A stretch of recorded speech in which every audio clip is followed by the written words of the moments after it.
जब कविता खेतों की मेड़ पर बैठकर किसान का दुख सुनने लगे, जब शब्द सत्ता से सवाल पूछने का साहस करे, तब वहां नागार्जुन की लेखनी दिखाई देती है। आज शब्दों का सफर हमें हिंदी साहित्य के उस जन कवि तक ले चलता है जिसने आम आदमी के संघर्ष, समाज की विसंगतियों और व्यवस्था की विडंबनाओं को अपनी कविता का विषय बनाया। नागार्जुन जन कवि के नाम से प्रसिद्ध नागार्जुन का वास्तविक नाम आपको अगर नहीं पता तो मैं यहां बता देती हूं कि उनका वास्तविक नाम था वैद्यनाथ मिश्र।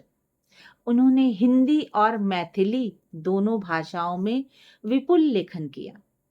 उनकी कविताओं में गांव की मिट्टी की सौंधी महक, किसान का दर्द है, मजदूर का संघर्ष है और अन्याय के विरुद्ध मुखर प्रतिरोध भी। नागार्जुन की लेखनी की सबसे बड़ी विशेषता यह थी कि उन्होंने साहित्य को आम जन के जीवन से जोड़ा।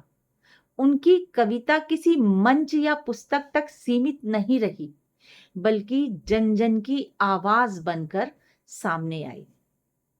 वे निर्भीक होकर सत्ता, शोषण और सामाजिक असमानताओं पर प्रश्न उठा। उनकी कविताएं हमें यह सोचने पर मजबूर करती हैं कि साहित्य केवल सौंदर्य का नहीं, सामाजिक उत्तरदायित्व का भी माध्यम है।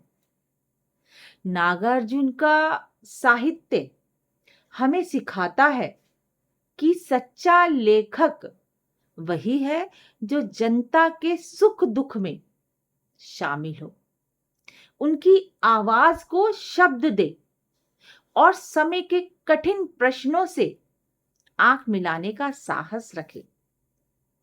4 पंक्तियां मेरी तरफ से। माटी की गंध को जिसने गीत बनाया, जन जन के दुख को अपनी प्रीत बनाया। नागार्जुन की लेखनी आज भी यही कहती है।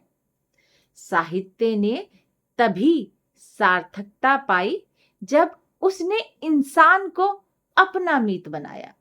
अब आपके लिए प्रश्न, क्या आपको लगता है कि आज का साहित्य और सोशल मीडिया आम आदमी की समस्याओं और संघर्षों को उतनी ही मजबूती से उठा पा रहे हैं जितनी निर्भीकता से नागार्जुन ने उठाया? जी हां, आप इस प्रश्न का उत्तर अवश्य लिखिएगा। आपके विचार बहुत अमूल्य हैं हमारी युवा पीढ़ी के लिए। शब्दों का सफर जारी रहेगा। नमस्कार।